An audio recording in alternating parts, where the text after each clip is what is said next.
en la literatura española del siglo de oro, desde el Quijote hasta la Loca. Bueno, buenas noches, ¿cómo están? Bienvenidísimas a nuestra charla de momentos estelares de la humanidad. Por fin llegó el momento de hablar de estos textos, que bueno, es un poquito complicado, ¿cierto? Cada vez que tenemos libros que son o cuentos o relatos o discursos o así, porque es raro, ¿no? Cómo uno va a abordarlos y lo vamos a comentar todos, que vamos a comentar y en fin. Por eso, por temas de tiempo, quería como que dejaran en el chat cuál fue el que más les gustó para como irle dando prioridad a esos, porque pues obviamente hay muchos y siento que algunos como que un poco juegan con la misma idea, ¿no? Por ejemplo, de temas de conquista y así, entonces ahí podríamos como conversarlos un poquito. Pero bueno, para comenzar con esta charla, me gustaría saber cómo les fue con el libro, qué les pareció. Creo que varios ya lo habíamos terminado para nuestra charla de contexto, si mal no recuerdo, como que habíamos ya avanzado bastante, pero bueno, para los que no lo habían terminado para su momento, ¿cómo les fue? Y también me gustaría mucho saber para pues ir como comenzando nuestra conversación y poder hacer estos análisis, ¿no? Como de cada uno de los textos para ustedes, que es un momento estelar, ¿no? Como que obviamente aquí Zweig presenta su postura respecto a muchos momentos estelares, ¿cierto? Que les decía yo, creo en la charla de contexto, como que algunos para mí no eran suficientemente claros, ¿no? Como que yo iba leyendo y yo decía, este hombre a dónde quiere llegar, ¿no? Como por qué se está enfocando en esta parte. Recuerdo que, digamos, el más claro fue con el de la batalla de Waterloo, eh, que es la última batalla de Napoleón, o sea, qué raro que elija, digamos, este momento estelar de una derrota y demás, ¿no? Entonces me gustaría mucho que habláramos de ese concepto, podemos decir, ¿no? Como todo junto en cuanto a los momentos estelares y un poco ustedes cómo los entienden después de haber leído el libro, ¿no? Y de que justo mientras vamos leyendo, pues no es tan obvio cuál va a ser el momento estelar que nos va a contar Spike, sino que como que va fluyendo todo y ahí como que en algún punto nos damos cuenta de que era, digamos, eso que a él le pareció ese momento como algo tan épico que nuevamente no es lo más obvio o lo que a todos nos parecería un momento estelar, ¿no? Entonces no sé si de pronto antes de leer el libro ustedes tenían una idea de los momentos estelares y ahora que lo terminaron de pronto esa visión ha ido cambiando un poquito. Pero bueno, sí, hablemos de ese concepto de momento estelar. ¿Cómo les fue con la lectura y qué piensan de ese concepto que significa tener momentos estelares? Creo que varias están como sin micro mientras llegan a casa. Pues bueno, si quieren comentar por el chat está perfecto. Héctor, cuenta, oye, ¿cómo te fue en tu viaje? Perdón, antes del chisme. Muy, muy bien, muy, muy chévere el Festival de Jerico. Ay, qué chévere, me encanta que Mm. hayas podido venir. Sí, muy lindo, la verdad, el pueblo, bueno, el lugar. No sé si hayan ido, pero está muy padre. Ojalá Sí, te no, den la yo todavía no. oportunidad, porque sí, sí vale la pena mucho. Pues yo más que, bueno, yo reflexionando un poco, como decías, del contenido de los distintos ensayos. Yo más que momentos estelares para mí eran como que momentos decisivos, quizá, ¿no? En donde una acción o un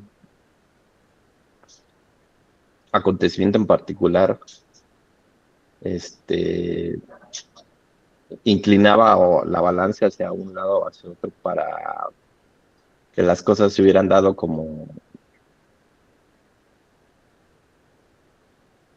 fueron en su momento y se haya llegado a bueno, haya continuado el proceso de la historia, o bien qué hubiera pasado, o bien qué hubiera pasado si eso no se da, ¿no? O sea, son como que esos momentos límites en los cuales está en juego la, la balanza y es como si hubiera, si se hubiera tomado la decisión contraria, ¿qué hubiera pasado, no? O si no se hubiera dado la circunstancia en ese momento, pues, ¿qué hubiera pasado? O sea, si el general o el de Napoleón no hubiera tenido, o bueno, hubiera tenido los arrojos o hubiera tenido más sentido común y hubiera regresado a defender, pues, no sé, otra cosa hubiera sido del ejército francés, el ejército de Napoleón, no sé, el tema también de la caída de Bizancio, ¿no? O sea, que es también lo que nos dicen, ¿no? Bueno, lo que nos cuenta es que este, por un descuido, pues una puerta a la cual nadie parecería que tenía conocimiento, acceso, pues resulta que está abierta y de ahí pues se logran colar y logran hacer caer al imperio, ¿no? Entonces, todo ese tipo como de pequeños detalles, creo que son los que le interesan en un momento dado a Spy, este, contar, o no sé, digo, lo desconozco, pero para mí pareciera ser como que es encontrar ese pequeño detalle, ese pequeño momento y desde ahí el poder ya desarrollar su ensayo o su punto de vista, ¿no? De lo que para él significó al final dentro de la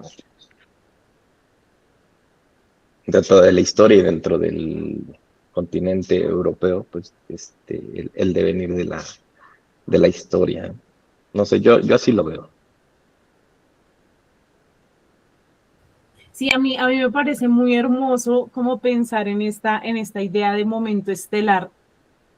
Em, Porque además, bueno, era una palabra como que hace un montón de tiempo no escuchaba, ¿no? Como que no era un término pues que yo tenía así en el radar y realmente a mí me pasó y la razón por la que les pregunto esto es porque sí, o me ocurrió esto de después de terminar el libro, como decir, ¿será que en este momento estoy viviendo mi momento estelar? O como que está ocurriendo en el mundo un momento estelar que es alguien mucho tiempo después el que va a voltear a ver la historia que estamos viviendo en este momento y va a decir, oigan, lo que pasó en este momento fue algo significativo que cambió la historia, ¿no? Entonces, como que me parece muy, o sea, muy hermoso esto porque es una cosa de, como tú dices, como decisiones que te lo transforman todo, pero al mismo tiempo, pues no sé, uno diría, por ejemplo, tengo mucho como la de Napoleón, porque justo he estado como leyendo un montón sobre él, y ahí ni siquiera se habla de Napoleón, se habla de otra persona X, ¿no? Que él es el que no manda el mensaje, que como así que el peso de la historia estuvo sobre los hombros de alguien insignificante, ¿no? Entonces, como que ese tipo de cosas, yo digo, que interesante, o sea, uno puede o no puede estar de acuerdo, porque yo siento que aquí muchos historiadores pueden entrar a leer momentos estelares de la humanidad y decir, no estoy muy de acuerdo, ¿no? O eso no pasó así, o no, como que, porque a la larga, pues él cuenta fragmentos de la historia bien específicos y además súper subjetivos, ¿no? Porque están marcados es por la manera, ¿no? En la que él lo percibe todo. Entonces, eso a mí me parece como súper interesante, o sea, pensar en que alguien tenga esta capacidad de observación para ver en una situación lo que nadie más ve, ¿no? Y en ese sentido, pues bueno, lo hablamos, ¿no? Spike es un maestro en esto de estar como observando y lograr transmitir esas cosas que observaba. Y creo que por eso este punto, ¿no? O sea, a partir de lo que para Spike era un momento estelar, que no son como, no sé, y que es que si lo pensamos en la vida, no sé, uno ve las biografías de las personas que tienen ahorita un montón de plata y que comenzaron en no sé, como en un sótano, ¿cierto? Que no tenían computadores, que, o sea, como que hay un montón de historias relacionadas a gente que comenzó chiquitica, ¿no? Entonces, claro, es muy fuerte porque cuando uno voltea la mirada a esas historias, pues uno dice, yo no sabía que estaba viviendo un momento estelar y esa decisión fue importantísima para que todo lo demás cambiara, ¿no? Entonces, esa idea es como que ha estado dando vueltas en mi cabeza porque todas las historias son súper interesantes, ya las vamos a explorar, pero sí me parece como increíble tener esta visión frente a la vida y poder estar viendo como esas cosas de wow, esto definitivamente lo cambió todo, ¿no? Moni, tenías la manita levantada, ¿quieres darnos tu opinión? Buenas noches. Hola, hola chicas, hola Sofi, ¿qué tal? Llegué a las justas. Bueno, sí, aparte de estaba pensando justo en los relatos que más me gustaron y el video que has mostrado al inicio, que me parece bastante interesante, una contraparte, ¿no? A lo que conocemos de Stefan, ¿no? Y bueno, también, a mí particularmente, creo que yo lo he dicho antes, si no me equivoco, en El infinito del junco, a mí no me gusta la historia, ¿ya? No, o sea, no conecto con tantos episodios en tales momentos. Será porque me lo han enseñado mal, no sé. Y eso, que mi hermana es historiadora, mi mamá ha sido profesora de ciencias sociales, entonces siempre he estado rodeada de personas que saben esto. Mi hermano estudió geografía también, eh, no sé por qué no me gusta. Mi mamá también me dice, ¿por qué no te gusta la historia? Sí, es como que, pucha, es todo, si te gusta la literatura, te gusta la historia. Entonces, siempre trato o he aprendido mucho de historia a partir de la literatura, ¿no? A partir del contexto histórico de los libros, por ahí me voy guiando, más que en la secundaria recuerdo que no recuerdo casi nada. Entonces, cuando empecé a leer este libro, pensé que eran como que momentos cumbres, así, wow, que nos iba a relatar pues el momentazo, y no esos pequeñitos momentos que cambian el curso de la humanidad, ¿no? Eso es lo que he sentido estas pequeñas anécdotas y dentro de todo, porque sí siento que te da un poquito de contexto, a pesar de que en algunos casos no conozcas a los personajes históricos, ¿no? Me ha encantado mucho el de Scott, el de la Marsellesa también no lo sabía. Lo que sabía de la Marsellesa eran cosas así bastante random, como que es el himno más bonito del mundo y que el de Perú era el segundo himno más bonito y cosas así, ¿no? Pero me ha gustado mucho. Y también siento, bueno, mientras leí el libro sentía que, bueno, de hecho, los protagonistas de todas las historias, de todos estos momentos estelares son varones, ¿no? Entonces, es bastante interesante también ver desde ese punto de vista, y también es muy, muy eurocentrista, ¿sí? Eso sí también me di cuenta, o sea, que piensa que los momentos estelares, bueno, es lo que vivió también, ¿no? Es lo que conoció, y bueno, me vi la charla de contexto y el podcast que recomendaste por ahí. Entonces, viendo que Stefan también era una persona bastante como que, no sé si decirlo así, como que huía de las cuestiones bastante cobardes. Entonces, todo lo valiente o lo fuerte lo admiraba, ¿no? Lo admiraba porque él no podía hacer ciertas cosas, ¿no? El suicidio que ha sido muy triste y todo lo demás, ¿no? Entonces, he disfrutado bastante el libro, me ha dejado pensando bastante porque, de hecho, la forma de escribir también de él es muy sencilla, muy cautivante. Me ha gustado mucho la introduccción de Lenin, me parece genial, o sea, el primer párrafo es sumamente hermoso para introducir el nombre y el seudónimo y todas las cosas, ¿no? Recuerdo también hay algunos que no recuerdo, como la toma de Constantinopla, lo leí así como, y ya no me acuerdo. Eso también me pasa con la historia, o sea, dije, ¿pero qué he leído? He leído algo, lo de Vasco Núñez también, el descubrimiento de América también me pareció genial, y se ha basado mucho en ese caso, yo que soy peruana, y lo que me han enseñado y lo que recordaba de historia, o sea, yo decía, a mí no me gusta la historia, pero recordaba mucho de lo que me han enseñado en el colegio. Entonces, esta cuestión de Virú y Perú, siempre nos enseñan en el colegio en Perú, ¿no?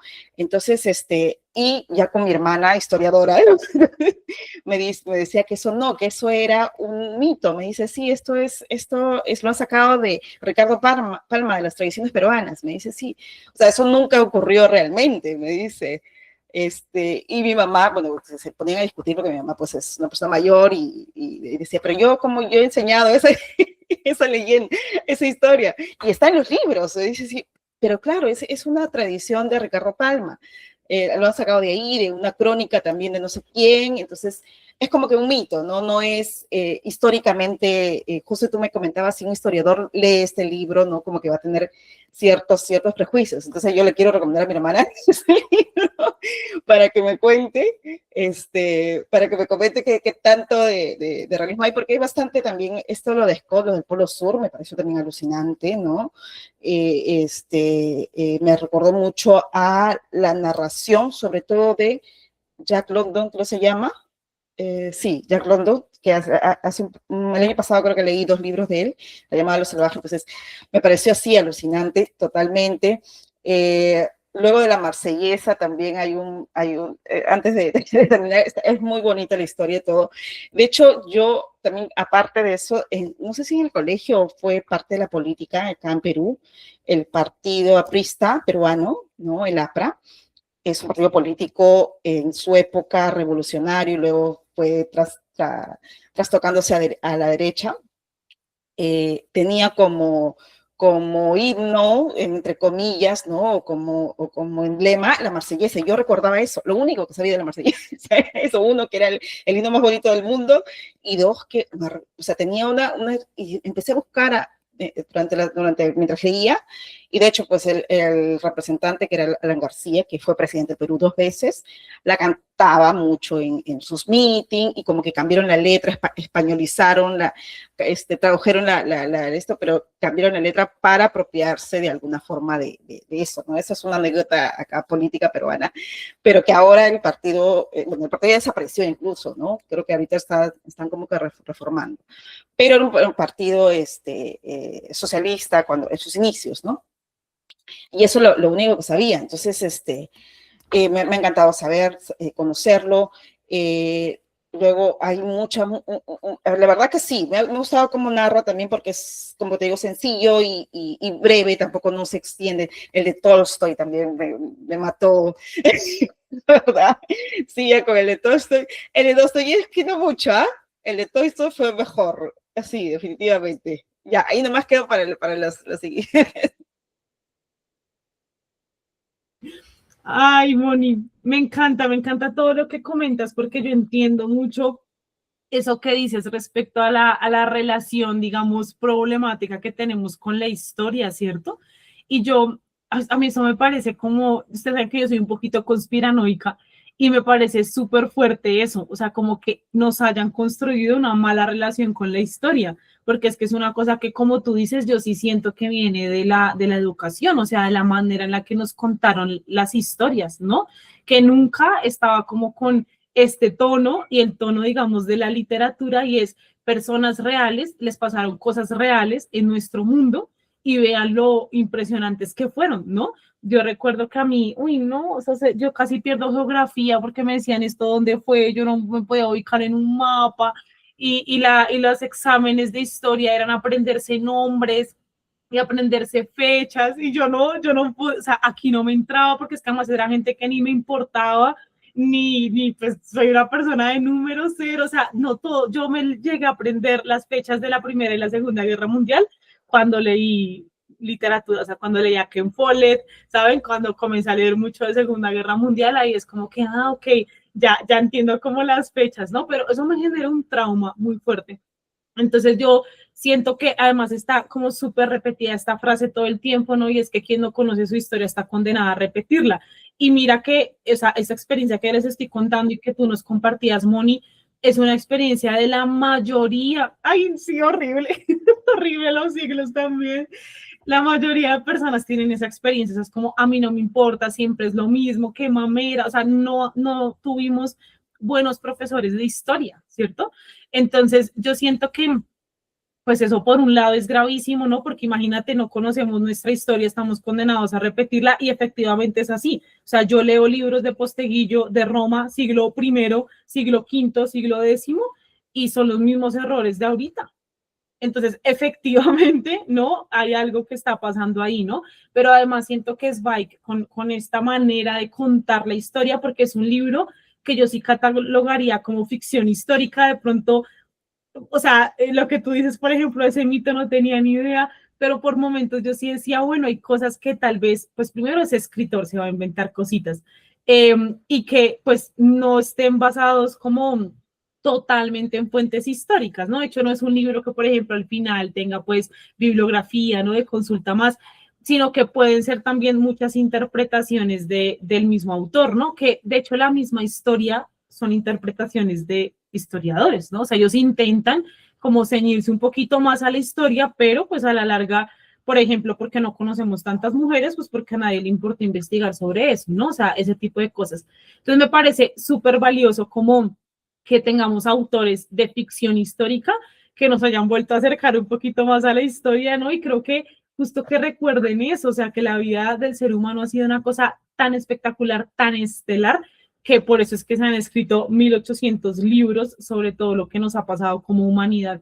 Y definitivamente es otra cosa que agradecerle a la literatura, y es que nos haya reconciliado un poco más con esa historia que nos contaron tan feo y que aquí es como, wow, ¿no? O sea, como que es esto espectacular, lo que decían del Polo Norte, o sea, bueno, varias de las que ya vamos a estar hablando, me parece increíble, la verdad, como que alguien logre recopilar eso y lo que les decía que me parece muy chévere que sea para todos los gustos, ¿no? O sea, como que siento que es un libro que abarca muchos aspectos, ¿no? O sea, la música, la literatura, la historia, la conquista, ¿no? Avances tecnológicos, o sea, como que hay para todo el mundo, o sea, ¿qué te gusta? Acá te tengo como tu historia, y eso la verdad también me parece como una selección muy interesante, como que sí siento que es un libro que al principio como que choquea un poco porque uno es como, no esperaba esto, pero uno entendiendo un poquito el ritmo, como que la verdad sí es un libro muy útil también. Entonces, bueno, si tu hermana lo lee, Moni, agradeceríamos mucho a que nos comparta sus comentarios a ver si todo lo que estamos creyendo es verdad o mentira. Vamos a escuchar a Aleja. Aleja, cuéntanos cómo te fue con el libro. Hola chicos, ¿cómo están todos? Les cuento que de verdad me encantó. El punto, el momento que más me gustó fue el de la conquista de Bizancio. Es como que me gusta porque comienza la Edad Moderna, o sea, si bien es el siglo XV, pero es como que prontito después viene el descubrimiento de América. eh, Igual es como que en esta edad suceden muchas cosas que se han escrito en distintos puntos en el libro, porque está lo de Napoleón. De hecho, este siglo termina con la Revolución Francesa, ¿verdad? Y bueno, y la cuestión es que como que es una edad, comienza la edad moderna y también se desarrolla el capitalismo, una edad importante, porque bueno, todas las edades, la antigua, la media, fueron importantes, pero me gusta esto, digamos, a mí me gusta mucho la historia. Me considero que permanentemente estoy aprendiendo porque me gusta la historia y sabes, Moni, que no, pensando lo que estabas hablando, no tuve en mi secundaria, solo tuve una profesora de historia que de verdad me hizo encantar la historia, o no sé si coincidía con que en ese momento eran los temas que me gustaban, que fue la historia de Egipto y toda esa parte, Egipto, Grecia. Y luego tuve mala suerte porque justo mis profesoras se enfermaron y teníamos unas clases alternativas en esos momentos. Y de ahí, de esta parte de Egipto, pasé a tener una profe que era súper enamorada del cardenal Richelieu.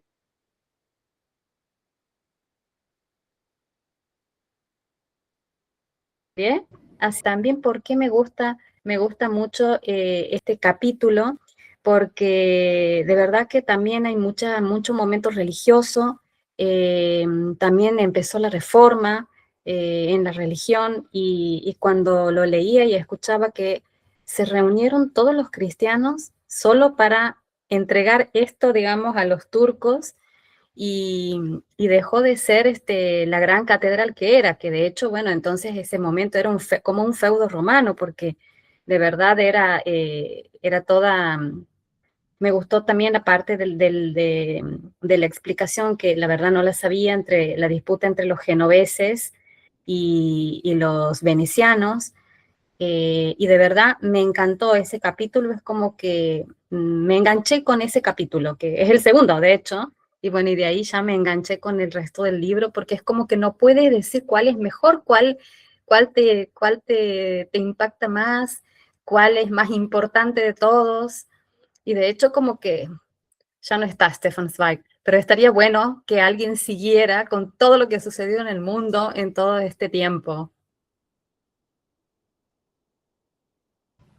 Totalmente de acuerdo, Aleja. Yo también estaba pensando eso de qué chévere sería que alguien como que recopilara después de todo lo que él cuenta, como todos esos momentos, ¿no? Tal vez no sea como igual, por supuesto, ¿no? Digamos, con esta mirada además súper humanista que tenía Zweig, pero pues es un ejercicio que, por ejemplo, historiadores podrían hacer, ¿no? Contarnos un poquito cápsulas de esos momentos que ellos consideran que son wow, digamos, para entender un poco la humanidad, ¿no? Yo siento que además, pensando mucho en esto que mencionas de la historia, a mí nunca me hablaron de la historia de Egipto en el colegio, qué colegio tan malo. Está pensando acá en esa historia que me compartían terrible, nada de eso tan interesante, Leo. Pero, pero claro, además, ahorita estaba pensando en el tema de todo lo que está pasando con Estados Unidos, con Venezuela y todo lo demás, que las personas nos estamos informando a través de redes, ¿cierto? Entonces, con un minuto de TikTok, ya, uy, no, estoy súper informada, ¿no? Ya conozco un conflicto que lleva siglos. Y realmente eso, o sea, la gente piensa eso, ¿no? Es como, no es que yo lo vi en un TikTok, que eso es así, ¿no? Y ya, entonces por eso ya es suficiente. Entonces, claro, yo siento que estamos en un momento que para los historiadores y para como volver a contar la historia de esta manera está difícil, porque de hecho este libro, o sea, cada historia tiene su cantidad de páginas, ¿no? O sea, no es como que sea así, o sea, que salga de tacados y que sea como vamos a contar esta historia en 5 páginas, ¿no? O sea, se demora y tiene su tiempo, ¿no? Y es largo y pues me parece como complicado poder replicar esto en esta época, ¿cierto? Donde sobre todo relacionado con, incluso puede ser como un libro de divulgación científica, pero pues como histórica, pero yo no lo diría tan así por lo que siento que se inventa cositas, entonces pues no sé, no creo que podamos como confiar 100%, también obviamente por las fuentes y demás que están disponibles para muchos hechos, ¿no? Pero sí, ay, sería muy chévere, Aleja, tenemos un sueño de que alguien más como que continúe con, sería increíble que lo hiciera Irene Vallejo, ¿te imaginas? Ay, no, o sea, ya, ahí me puedo morir en paz, donde siguiera como con un libro de este estilo, contando como más historias así. Pero bueno, vamos, si les parece, como para recordar un poquito, porque sé que varios ya los leímos hace ratico y así, por aquí fui anotando los que ustedes me fueron, dijeron que lo que me fueron diciendo que les gustaron más, y comencemos con este de Vasco Núñez, que es el de Huida hacia la inmortalidad. Entonces, si les parece, voy a leer la primera y la última página, recordamos un poquito de qué va y lo comentamos, a ver qué les pareció, cuál fue la parte que más les gustó. Algo también muy interesante del libro, ¿no? Es que cada texto está contado de manera diferente, ¿no? En este caso tenemos como subtítulos, ¿cierto? Como actos de cada parte de la historia, que los titulitos nos dan como un poquito de spoiler, pero lo que decía Moni, por ejemplo, el de Dostoyevsky, pues es poesía, ¿cierto? Los de, bueno, y todos los demás están contados de maneras distintas, ¿no? Pero bueno, este dice, Huida hacia la inmortalidad, el descubrimiento del Océano Pacífico, 25 de diciembre de 1513. La primera página dice así, disponen un barco. Tras su primer regreso de la América recién descubierta, Colón expuso una infinidad de tesoros y curiosidades en sus desfiles triunfales por las abarrotadas calles de Sevilla y Barcelona. Seres humanos de una raza hasta entonces desconocida, de piel rojiza, animales nunca antes vistos como los coloridos y chillones papagayos o los pesados tapires, así como unas extrañas plantas y frutas que pronto encontrarían su hogar en Europa, como el grano de la India, el tabaco y el coco. Todo esto es admirado con sorpresa por la multitud jubilosa, pero lo que más entusiasma a la pareja real y a sus consejeros es el par de cajitas y canasticas con oro. No es mucho el oro que Colón lleva de las Nuevas Indias, unas joyas que intercambió con los indígenas o que les robó. Oigan, que ya está diciendo esto en este libro, es guau, ¿no? Algunos lingotes y unos puñados de pepitas sueltas, más polvo de oro que oro. El botín entero alcanzaría para acuñar unos 200 ducados a lo sumo. pero ese genial soñador que es Colón, que cree fanáticamente en lo que quiere creer y que con su travesía marítima a las Indias acaba de demostrar de manera gloriosa que estaba en lo cierto, alardea con una exaltación sincera al decir que aquello es apenas una primera muestra diminuta. Ay, bueno, si yo fuera profe, le leería a cada uno de estos, a cada uno de los estudiantes. Y termina así, increíble poder leerlo todo, pero bueno, termina con, leamos un poquito más atrás, dice así, Núñez de Balboa, bueno, ahí ya cambió de personaje, ¿no? Emprende su nueva vida hacia la inmortalidad. Y la segunda es quizá más grandiosa que la primera, aunque no se le haya reservado la misma gloria en la historia que solo enaltece al éxito. En esta ocasión, Balboa atraviesa el Istmo no solo con su tropa, sino que hace que miles de indígenas carguen por las montañas las maderas, las velas, las anclas, los cordajes y cabrestantes para construir 4 bergantintes. Pues si cuenta con una flota al otro lado, podrá apoderarse de las costas y conquistar las Islas de las Perlas y Perú, el legendario Perú. Pero esta vez el destino se opone al intrépido que no para de encontrar obstáculos. Durante la marcha entre la húmeda jungla, la carcoma devora las maderas y los tablones llegan podridos e inservibles. Sin dejarse amilanar, Balboa manda talar troncos en el Golfo de Panamá para labrar nuevos tablones. Su energía obra verdaderos milagros, pero cuando parece que todo salió bien y ya están listos los bergantines, los primeros del Océano Pacífico, un tornado inunda los ríos donde reposan y la corriente los arrastra y estrella contra el mar. Entonces hay que empezar una tercera vez y ya por fin logran terminar 2 bergantines. Balboa necesita solo 2 más, 3 más para zarpar a la conquista de esa tierra con la que sueña noche y día desde que el cacique señalara al sur con el brazo extendido y él oyera por primera vez la seductora palabra Virú. Solo tiene que reclamar unos pocos oficiales valientes y unas tropas de refuerzo y podrá fundar su reino. Con un par de meses más y un poco más de suerte, sumada a su osadía intrínseca, la historia universal no habría nombrado a Pizarro, sino Núñez de Balboa como el conquistador de los Incas y el Perú. Pero el destino nunca es demasiado generoso, ni siquiera con sus favoritos. Rara vez conceden los dioses a un mortal más de una gesta única y eterna. Núñez de Balboa ha preparado su misión con férrea energía, pero precisamente la audacia de su éxito lo pone en peligro, pues la mirada suspicaz de Pedrarías sigue intranquila las intenciones del subalterno. Quizá algún traidor le envió noticias sobre los ambiciosos sueños de Balboa o quizá tan solo tema envidioso un segundo éxito del antiguo rebelde. En todo caso, Pedrarías le manda una afectuosa carta a Balboa pidiéndole que regrese a Acla, una ciudad cercana a Darién, para reunirse antes de que emprenda su expedición conquistadora. Balboa, que espera recibir tropas de refuerzo por parte de Pedrarías, acepta la invitación y regresa enseguida. Un pequeño escuadrón sale a su encuentro en las puertas de la ciudad, aparentemente para darle la bienvenida. Emocionado, Balboa acelera el paso para abrazar al capitán, su hermano de armas desde hace años, su compañero en el descubrimiento del Mar del Sur, su amigo de confianza, Francisco Pizarro. Pero Pizarro le pone una mano en el hombro y le anuncia que está arrestado. También él tiene ansias de inmortalidad. También él ansía conquistar la tierra del oro y quizá no le venga mal quitarse de en medio a un adelantado tan audaz. El gobernador Pedrarías abre un proceso por presunta rebelión y el juicio se desarrolla de manera rápida e injusta. Pocos días después, Vasco Núñez de Balboa camina al patíbulo junto a sus hombres más fieles. La espada del verdugo centellea y acto seguido, en la cabeza que rueda se apagan para siempre los primeros ojos europeos que vieron al mismo tiempo los 2 océanos que abrazan nuestra tierra. ¡Guau! Hola Angelita, ¿cómo estás? Bienvenida. Andamos por aquí leyendo un poquito de los textos que más les gustaron. Por fin, déjanos en el chat cuál fue el que más te gustó a ti para comentarlo ahorita y obviamente nos cuentas ahorita qué te pareció, qué pensamos en este huida hacia la inmortalidad. Oigan, además a lo que a mí me pasó con Spike es que esos títulos me llevaban a otro lado. Bueno, sí, Angelita, total. Entonces estuvo espectacular.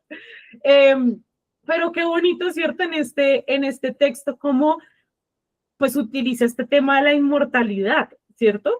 Que es algo que realmente, digamos, que es un tema que está muy relacionado con la historia, en el sentido de que esto lo he escuchado, digamos, han sido muchas ideas de personas que dicen como no queremos caer en el olvido, necesitamos que alguien escriba sobre nosotros para ser inmortales, ¿cierto? Cada vez que hablamos de los libros, de los textos, de la palabra que ha sido plasmada pues en una superficie, es una cosa de ya somos inmortales, o sea, si estamos en algo así, digamos que no se puede destruir fácilmente porque hay muchas copias y demás, o sea, está en una superficie, pues ya somos eternos, ¿no? Y qué impresionante, además, bueno, cómo lo narra, ¿no? Esa escena final, donde como así, que me encontré con mi amigo, pero en realidad me da la puñalada por la espalda, ¿no? Y todo lo demás es una cosa bien interesante. Yo recuerdo que yo, digamos que exploré de una manera mucho más consciente este tema de la conquista, cuando en mis clases de literatura, no fue en las clases de historia del colegio, sino estudiando literatura, particularmente literatura colombiana, pues comenzamos con toda la literatura relacionada con la conquista, ¿no? Y claro, la figura de Colón, yo creo que es una figura que es igual a la de Napoleón más adelante, ¿no? O sea, como esta persona como medio chifloreta, pero que hizo cosas impresionantes, o sea, realmente la visión que tenía fue impresionante, de pronto no, la manera en la que lo hizo no fue, digamos, para nada la más moral, honesta, ¿no? Amorosa, pero sin duda alguna es una figura, ¿no? Entonces, qué interesante cómo se va uniendo todo esto con un poco esta sed de oro y de poder, ¿no? Y es que era más allá de eso, ¿no? Porque vean cómo comienza, por eso quise como leer el principio y el final, porque la historia comienza como con este tema del oro, que fue a la larga lo que los encantó de nuestras tierras, ¿no? Más allá de todo lo demás, que es wow, fue el oro, ¿cierto?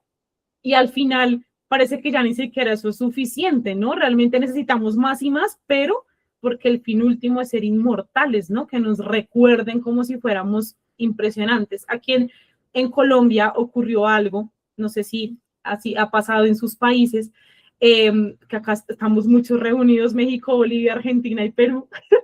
Entonces seguramente tendremos historias diferentes, pero aquí comenzó a ocurrir algo cuando se destapó, como se comenzó a hablar de la conquista como la masacre que fue, ¿cierto? Sabemos que esto es un discurso un poco más moderno, ¿no? O sea, realmente el tema de hablar de los genocidios que hubo, de cómo mataron tanta gente, de que esto no fue una cosa del descubrimiento, sino que se robaron muchas cosas y demás, es un discurso que no siempre ha sido así, ¿no? Antes era el tema heroico y contado, digamos, de una manera eurocéntrica.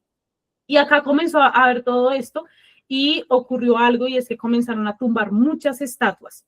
Entonces teníamos estatuas, creo que en todos los países hay estatuas de Simón Bolívar, alguna plaza que se llama Simón Bolívar y todo lo demás, y aquí comenzaron a tumbar un montón de todo, o sea, de Simón Bolívar, pero también de un montón de gente que yo tampoco que ni sabía que existía. Entonces, todas las tumbaban en muchos lugares, en muchos territorios. Entonces, la gente, digamos, no en las conversaciones del común, pero qué bobada, que tiene que ver eso, la estatua era bonita, uno pasaba por ahí todos los días y no sabía quién era esa persona que estaba ahí.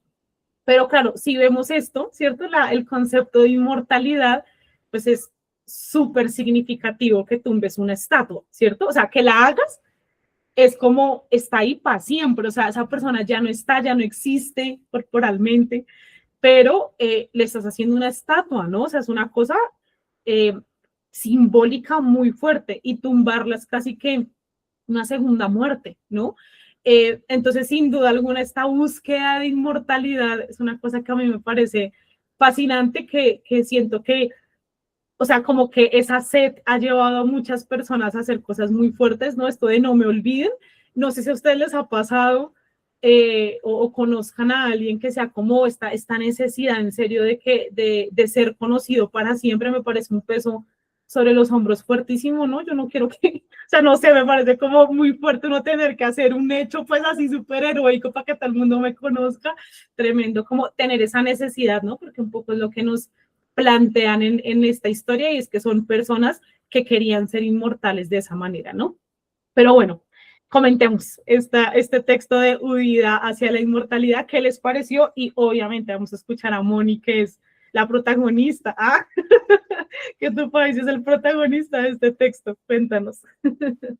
Sí, todos los clásicos que leo, no en todos, pero en la mayoría siempre es, o sea, como que, no sé, justo lo comentaba con un amigo, no sé si ven a Perú tan exótico, tan lejano, ¿no?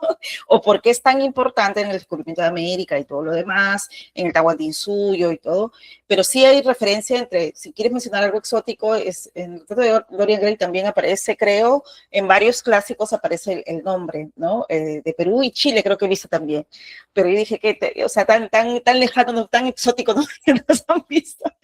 Bueno, ya, esa tradición, a mí me gustó mucho y como te decía, me recordaba mucho a la tradición peruana de Ricardo Palma. De hecho, el libro de Ricardo Palma, que es un autor peruano, hace lo mismo que Stefan, ¿no? Él lo que hace, pero con picardía, con sarcasmo, con criollismo, te narra ciertos hechos históricos en varios, justo estoy viendo, yo he leído las tradiciones, pero como de manera de literatura, ni siquiera como histórica, porque también no tiene una rigurosidad histórica, ¿no? O sea, sí, él también decía que no era una... Hay muchos casos desde el Imperio Incaico, la independencia y bueno, el virreinato, la independencia y luego también la república. Hay varios entonces, precisamente mientras yo leía decía, ay, pero esto no es una tradición, o sea, no es, o sea, yo me acuerdo que cuando discutí con mi hermana me decía, no, eso es mentira, y creo que en la pre no me dijeron eso, pero ya ella cuando entró a la universidad me dijo, no, esa es la tradición de Ricardo Palma, me dice, sí, y yo le digo, no, yo le decía, no, ¿cómo puede ser eso? Le digo, sí, esto sí pasó, y ya, bueno, todo el discurso que también tú mencionas, Sofía, de esta cuestión del descubrimiento versus invasión, ¿no? También ya estaba muy en boga en esa parte cuando ingresó a la universidad, ingresamos ambas a la universidad, ¿no? Entonces, mientras leía eso me parecía pues muy bien escrito, o sea, muy emocionante. Yo ya conocía esa narración, o sea, esa anécdota, ¿no? Que se cuenta siempre, ya la conocía y decía, pero no sabía este cambio de Blasco y de Pizarro. Yo recuerdo que siempre nos contaban la parte de Pizarro, que hay en una de las tradiciones también, o en uno de los episodios en el que Pizarro marca una línea y dice que los que quieran venir a descubrir el imperio más grande del mundo, que no sé qué, vengan conmigo y todo eso. Eso también era pues, literatura pura, ¿no? Entonces,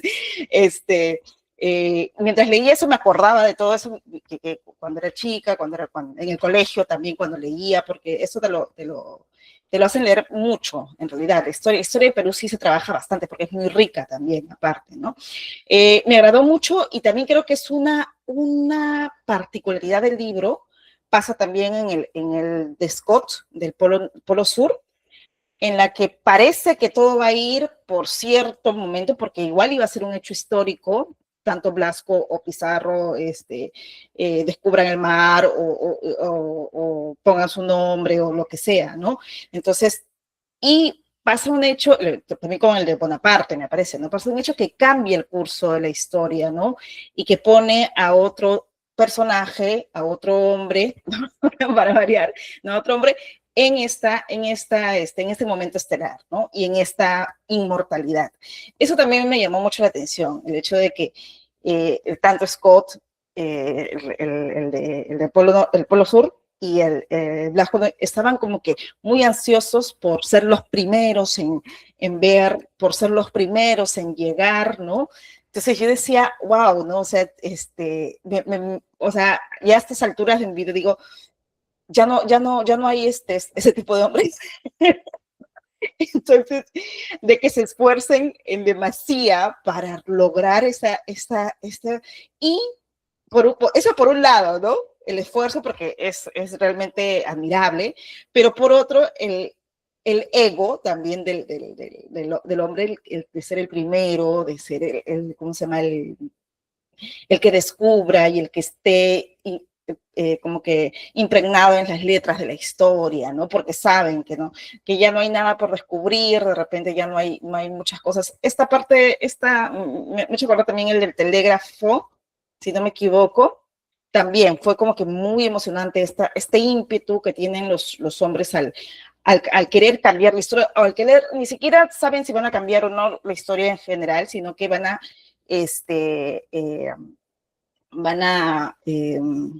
como que quedar impregnados en las letras de la historia y su nombre va como que surgir de eso, ¿no? Este texto me pareció bastante interesante, ¿no?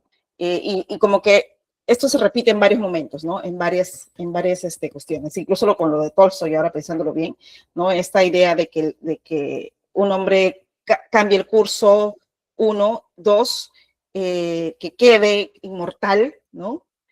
Y 3, que sea muy, o sea, aparte de, no sé si es por ego simplemente o porque eran cosas que debían hacer en su tiempo, pues, ¿no? Se estaba descubriendo todo, se estaba haciendo todo y pienso en eso con el relato de Scott, ¿no? O sea, no era el único que quería llegar al Polo Sur, habían otras personas, ¿no? Lo mismo con Blasco Núñez, o sea, no era el único que quería, sino Pizarro y Pedreiras también estaban ahí, ¿no? Y bueno, tampoco no se iban a pelear entre ellos porque sabían que si se peleaban entre ellos, nadie iba a lograr nada, ¿no? Entonces, eso quería comentar.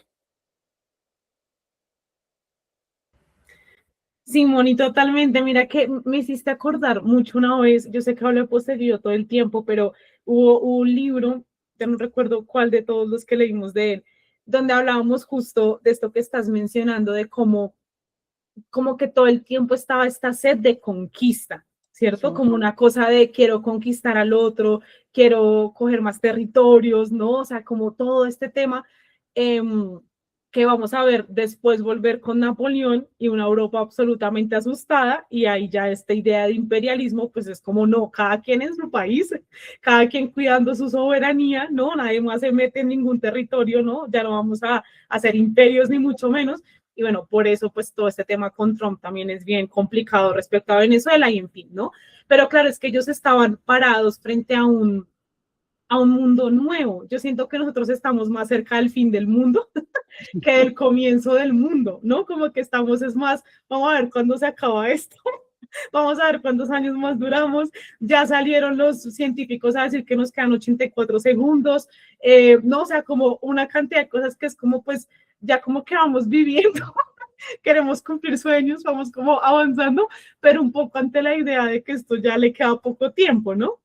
Que no sabemos, pero pues sí siento que era una idea de futuro distinta, ¿no? Como que esas personas, ¿no? Los conquistadores de Roma, estos como aventureros, podemos decir, ¿no? Y todo lo demás, pues tenían como una sed de descubrir lo nuevo. Yo, de hecho, de este texto yo pensaba mucho, qué impresión como ahorita es tan fácil viajar.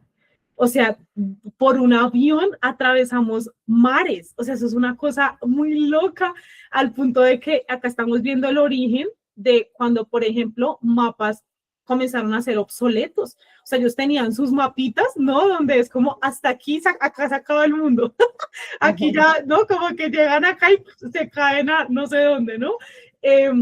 Y esta vaina se comienza a ampliar y se comienza a ampliar y hay más territorio, hay gente viviendo allá, como así, ¿no? O sea, como todo esto y esta idea de que pues está este símil con lo que hizo Colón, ¿cierto? De decir, bueno, vamos a cruzar Panamá y allá tiene que haber algo, ¿no? No sabían que, o sea, a mí la verdad me parece muy impresionante. Yo siento que incluso si hoy en día hubiesen más cosas que descubrir, que seguramente sí, pero siento que ya estamos como tan cansados que nadie quiere descubrir nada, pero si hubiese, no sé, o sea, el ímpetu que se necesita para uno decir, voy a irme a ese lado donde dicen que no hay nada más después, pero yo voy a atravesar esa cosa a ver qué hay allá, wow, me parece tremendo, ¿no? Y que nuevamente son, digamos, descubrimientos que nos han facilitado muchísimo la vida. O sea, gracias a eso hay gente que construyó aviones y pilotos que saben manejarlos y podemos volar de un lado para otro. O sea, ¿qué es esta cosa tan loca, no? O sea, realmente fue un momento estelar porque siento que más allá de la parte histórica de lo que estás hablando, Moni, ¿cierto? De Perú, ¿no? Se descubre Perú y todo lo demás, también marca muchas posibilidades que se creían imposibles, ¿no?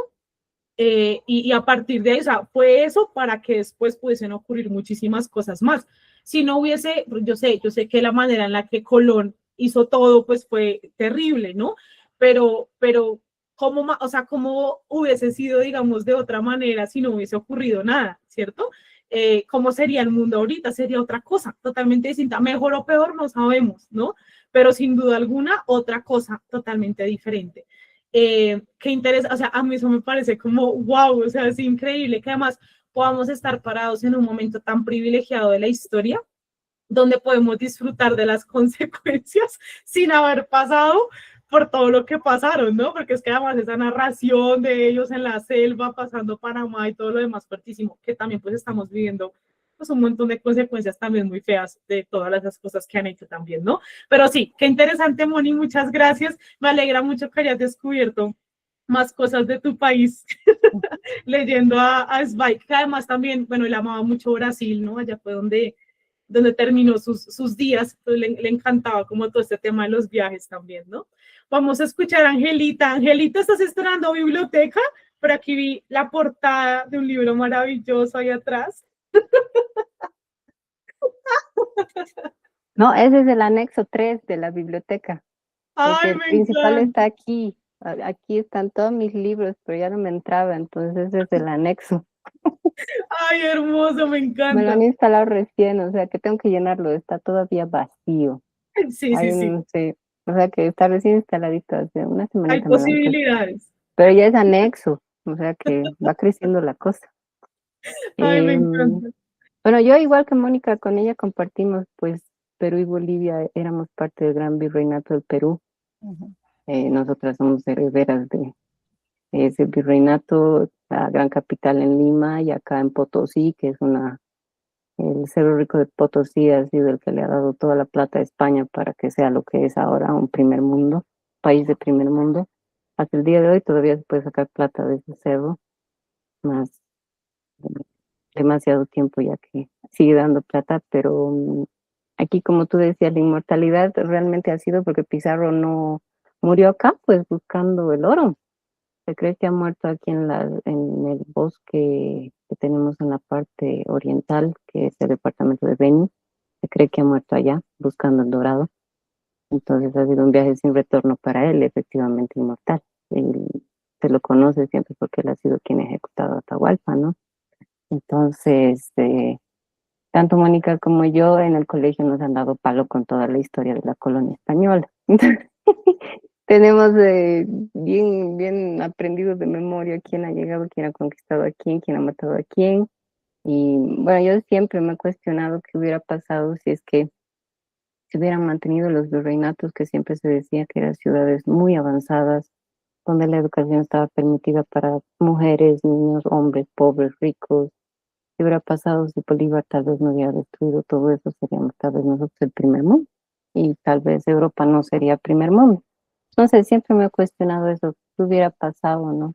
Si estuvieran continuado esos virreinatos que eran ricos, muy bien organizados, pero bueno, a Inglaterra no le convenía que eso se mantuviera porque España estaba cada vez más poderosa, entonces no le convenía. Entonces, a mí también me ha hecho recordar todo lo que nos han enseñado en el colegio, en historia, principalmente este momento estelar. Y qué hubiera pasado si es que no hubieran descubierto esta parte, ¿no? Del océano, el otro océano, que mediante ese camino nos han podido conquistar. ¿Qué hubiera pasado si nunca lo hubieran descubierto? ¿Cómo sería ahora? Son preguntas que te lanza pues la lectura, ¿no? ¿Qué hubiera sido si no hubieran descubierto nunca ese lado para poder acceder? Son más preguntas, ¿no? Que respuestas que siempre te da un texto. Y como decía Mónica también, aparte de este texto, también siempre se ve esa inquietud que nunca para del ser humano por conquistar, por encontrar lo nuevo, por ser el primero, por nunca dejarse vencer, como por ejemplo en el de Handel. Me ha sorprendido mucho cómo el señor no se dejaba vencer, le ha dado una apoplejia, que no podía mover todo un lado y a pesar de eso continuaba y continuaba. O sea, se ve muy bien en todo el texto estas virtudes humanas, ¿no? De que no nos dejamos vencer ni por enfermedades, ni por espacios geográficos que parecen imposibles de poder conquistar, porque lo que hizo Balboa para llegar al otro lado ha sido toda pues una aventura que le podía haber costado la vida de 18 días, que era ir hacia un territorio completamente desconocido, que no sabías qué te ibas a encontrar. Han tenido suerte con que la gente con la que se han encontrado no eran pues, caníbales, como decían, sino que los han llenado de perlas, de oro, de piedras preciosas. Los tenían prácticamente como dioses. Entonces han tenido mucha suerte en ese sentido. Pero sí algo que hay que rescatar del libro es ese sentido del ser humano de siempre eh, ir hacia adelante, de siempre encontrar lo que no conoce, buscar ir tras esa aventura, aunque le cueste la vida, no importa, pero mi nombre va a quedar grabado en que yo he encontrado el océano. No importa si me voy a morir en el camino, pero yo he podido dar ese paso más para que la humanidad pueda conocer un poco más. También me ha sorprendido mucho no pensé que Dostoyevsky se salvaba así de tanta chiripa, ¿no? Porque ya estaba incluso vendado y ya listo, dispara. No, gatito, no disparen, no disparen. Nunca pensé que fuera tan casi cómico, ¿no? ¿Cómo se salva? Yo supongo que después de morir, de haberle faltado un segundo para morir acribillado, ya tomas otro camino en tu vida, ¿no? Entonces, realmente me ha gustado mucho el libro. No he logrado leer 3, pero todo el resto lo he leído mucho. He disfrutado muchísimo de esto de Bizancio, la conquista de Bizancio, eh, cómo conquistan lo que era la ciudad de Bizancio, que luego va a ser Constantinopla, que parecía una película de ficción, porque yo no podía creer que habían pasado barcos por las montañas para aparecer por el otro lado. No podía creer. Me he entrado al internet y he buscado y había sido real. Y bueno, el libro me ha gustado mucho. Hay tantas cosas que uno aprende, que uno no conoce, que uno se entera gracias a la lectura, que realmente es una maravilla. Es un gusto poder aprender tanto de una lectura que no solamente es para que te revele cosas, sino para también disfrutar. Ay, Angelita, yo creo que Zweig estaría muy feliz con tu interpretación de la historia, porque eso de pensar, ¿cierto? Como en lo mejor del ser humano, o sea, es muy lindo, ¿no? Como que es verdad que ay, nos hemos equivocado tanto. Lo que les decía, el de la batalla de Waterloo, que es una cosa de este man no dio el mensaje a tiempo, ¿cierto? O sea, como ese tipo de cosas, y estamos tan acostumbrados a ver lo malo todo el tiempo, ¿cierto? Que yo creo que esa capacidad de ver lo bueno es algo que uno tiene que desarrollar, pero con mucha fuerza, ¿no? Porque lo más fácil es estar pensando lo peor de todos los seres humanos, ¿no? Estos días que estuve sin luz en mi casa, 6 días, volví al Hotel Mamá, volví a la casa de mis papás, nos quedamos allá, todo el tema, y a mi papá le encanta ver noticias. Yo soy periodista, pero yo no veo noticias porque esa vaina, ay no, o sea, todo es malo y peor y peor y peor, ¿no? Y además informan mal, informan sesgado todo el tema, pero pues obviamente está en la casa de ellos, entonces eso era noticias en la mañana y en la noche, ¿no? Y es esto, ¿no? Como una cosa de todo el tiempo estar viendo lo malo. O sea, lo único bueno es superficial, porque además es la parte de entretenimiento, que son conciertos, modelos, cantantes y actores, ¿no? O sea, como nada, pues, importante, diría yo. Y fútbol, ¿no? Que es como, no entiendo, no entiendo nada de fútbol, entonces, pues, es una parte que pasa en blanco para mí. Entonces, ya nada más, o sea, a partir de eso, cualquier historia bonita que se cuente, cualquier cosa de superación, es como ingenuo, ¿no? Como pero no es que vean todo esto malo que pasa, ¿no? Qué bonito es voltear la perspectiva, ¿no? Y decir, bueno, pasan muchas cosas feas, pero vean todo esto tan espectacular que hemos hecho como humanidad, ¿no? Y yo creo que Zweig, además, pensando en su vida, ¿cierto? Y en cómo fue él, pues esto para él era como necesario, ¿no? Recordar la humanidad, digamos, en sus momentos estelares, o sea, en lo más guau que hizo, para no perder la esperanza tan rápido, al final la perdió. pero pues fue como este intento, ¿no? Un poco de decir, oigan, hemos hecho cosas bien interesantes, bien chéveres, este ímpetu, ¿no? De conquista ha logrado cosas extraordinarias, pero pues bueno, ahí no la tiramos con algunas cosas, ¿no? Pero qué interesante como poder verlo, digamos, desde esa perspectiva, ¿no? Por aquí seguimos con el de la lucha por el Polo Sur, que varias lo han comentado. Vamos a leer la primera página y la última página y comentamos a ver qué les parece. Por aquí dice, Capitán Scott, 90 grados de altitud, 16 de enero de 1912. Entonces, ahí también tiene como subtitulitos, ¿no? Entonces dice, la lucha por la tierra. El siglo XX se asoma a un mundo sin misterios. Ya se han explorado todas las tierras y surcado los mares lejanos. Los paisajes que aún dormitaban dichosamente libres en el anonimato una generación atrás, ahora abastecen serviles las necesidades de Europa. Los barcos a vapor se adentran hasta las fuentes del Nilo, buscadas durante tanto tiempo. Las cataratas Victoria, vistas apenas hace medio siglo por un europeo, ahora generan energía eléctrica obedientemente. El último recodo salvaje, la selva del Amazonas, es explotado.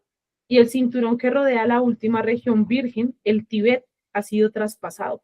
Manos expertas han borrado de los viejos mapas y globos terráqueos la expresión terra ignota.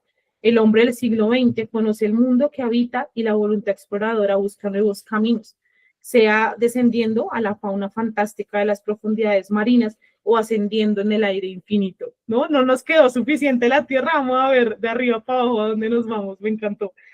Pues desde que la Tierra quedó despojada de misterios para la curiosidad humana, solo en el cielo hay sendas aún sin recorrer y ya salen disparadas las aceradas golondrinas de los aeroplanos en la carrera por alcanzar nuevas alturas y nuevas distancias. Así comienza eso. Está para leerlo todo, ¿cierto? Pero bueno, nos vamos a la última página, que es la respuesta, y dice, en la cabaña, los compañeros esperaron semanas enteras, confiados primero, un poco preocupados luego, y por último con una angustia creciente. 2 veces enviaron expediciones de socorro, pero el clima los despachaba siempre de regreso. Durante todo el largo invierno aguardaron sin líder ni objetivo en la cabaña, con la oscura sombra de la catástrofe pendiendo sobre sus corazones. En esos meses, el destino y la hazaña del capitán Robert Scott quedaron enterrados en la nieve y el silencio. El hielo los mantuvo sepultados en un ataúd cristalino. Finalmente, el 29 de octubre, en la primavera polar, sale una expedición para tratar de recuperar los cuerpos y mensajes de los héroes. El 12 de noviembre encuentran la tienda de campaña y los cadáveres congelados en los sacos de dormir. Scott fraternalmente abrazando a Wilson en el momento de la muerte, así como las cartas y los documentos, y dan sepultura a los trágicos héroes. Una cruz negra y sencilla se alza sobre un montículo de nieve, solitaria en este mundo blanco, bajo el que se oculta para siempre la prueba de aquella épica misión de la humanidad. Pero no, sus hazañas experimentan una resurrección inesperada y extraordinaria, un milagro de nuestro moderno mundo tecnificado. Los amigos llevan a casa las placas fotográficas, las imágenes se revelan mediante baños químicos y entonces es posible ver de nuevo a Scott con sus compañeros en su travesía por el paisaje polar, que aparte de ello solo ha sido contemplado por otro, el noruego Amundsen. Sus palabras y cartas se difunden a través del telégrafo hacia el mundo maravillado. El rey se arrodilla en la catedral imperial en memoria de los héroes y así fructifica lo que parecía haber sido en vano, y lo perdido se convierte en un resonante llamado a la humanidad para concentrar las energías en lo inalcanzable. En una grandiosa contradicción de una muerte heroica surge vida reforzada del desastre, voluntad para alzarse hacia el infinito, pues mientras el éxito causal y fácil aviva solamente la ambición, nada inflama el corazón de un modo tan sublime como la caída de un hombre en la lucha contra la supremacía invencible del destino, la tragedia más gloriosa de todas, recreada a veces por la poesía y una y otra vez por la vida. Este libro está para releerlo, o sea, como volver a estas historias como 1000 veces.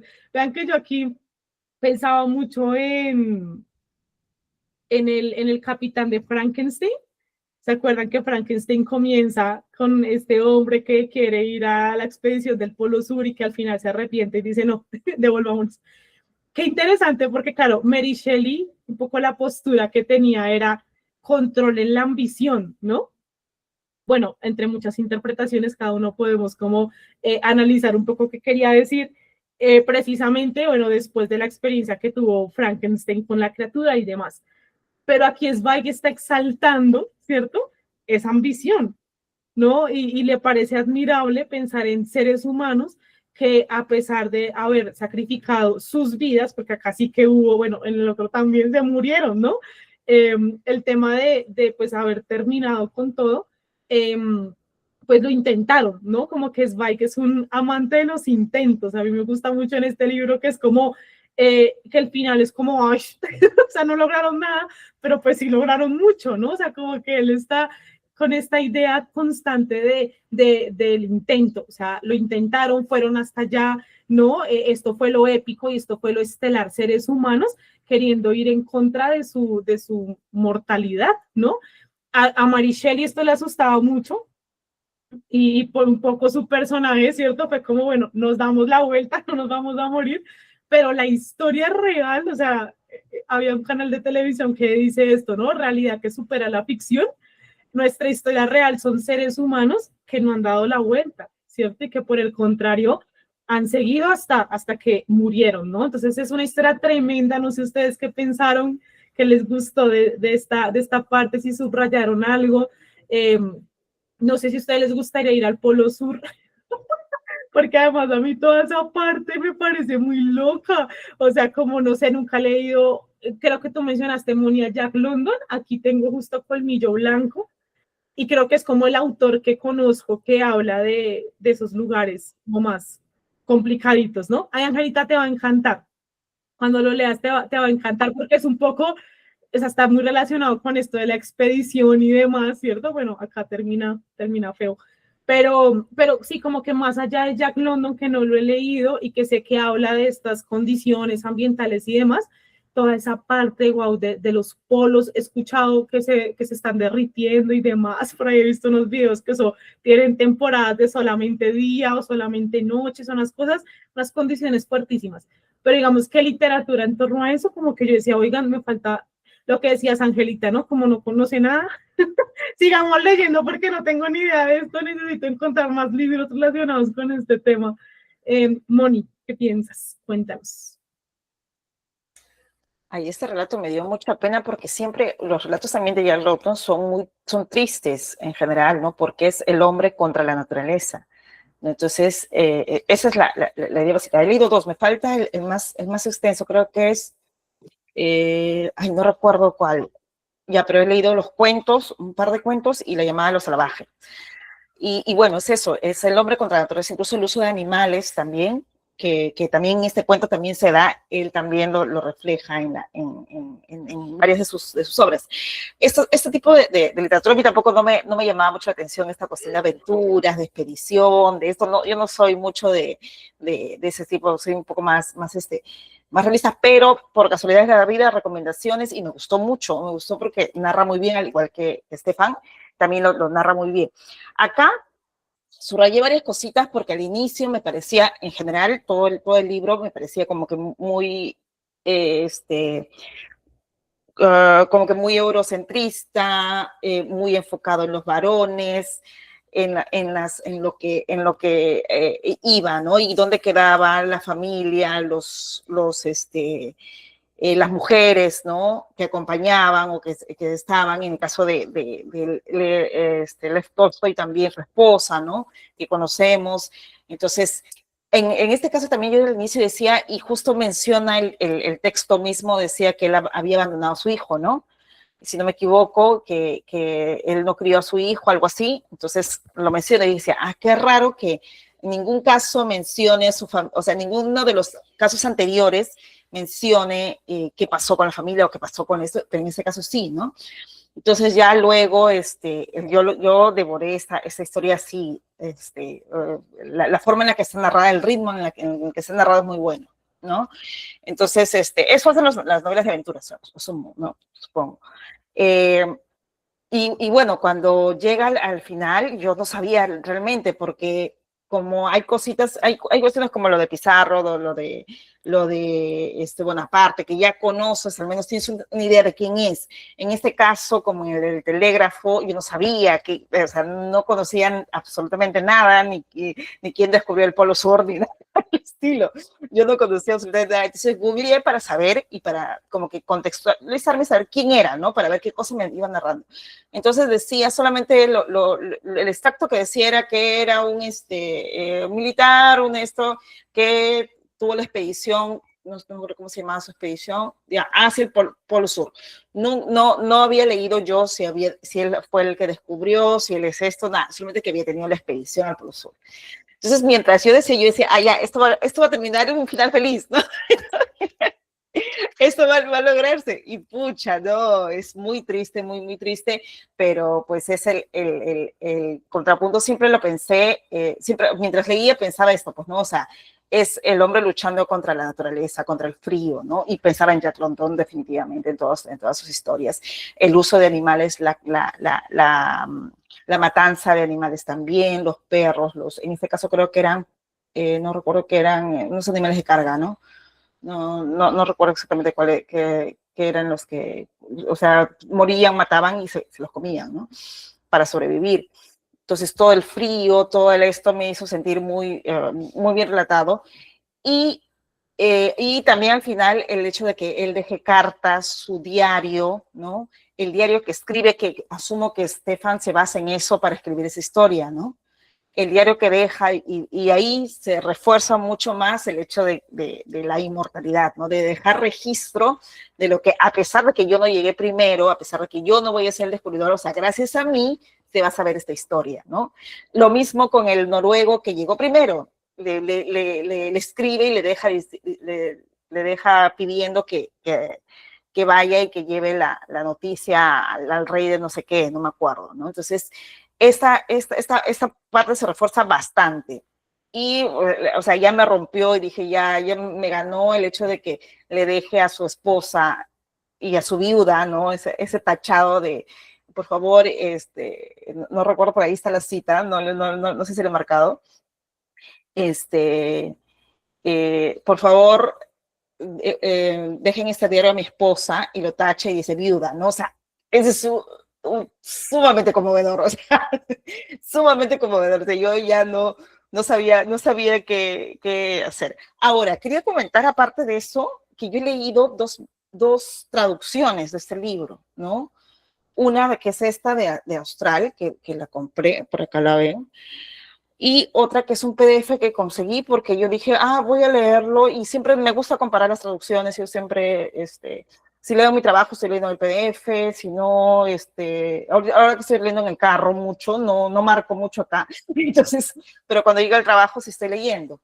Entonces, distaba mucho la traducción uno, el orden de los momentos estelares; dos, ¿cómo se llama? El uso de incluso la tipografía. Había muchas citas, muchas palabras en francés, en el caso de la Marsellesa, en el caso de lo de Bonaparte, y yo me perdía muchas veces no sé si hay recortes, no he visto ahora. Voy a pasar todo mi marcado al libro, ¿no? Y no sé si hay recorte en lo que hay en el PDF, y acá hay más, porque acá yo sentía que había más cosas que lo que yo estaba leyendo, porque a veces retomaba la lectura acá, o sea, no exactamente en el capítulo, decía, creo que hay más cosas acá, y eso yo lo he leído, o sea, y supuestamente ya había leído ese.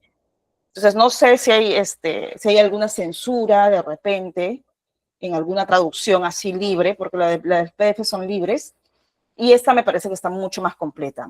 Ahí tiene también pie de páginas, algunas cuestiones, como dice Angelita, de las cuestiones bibliográficas.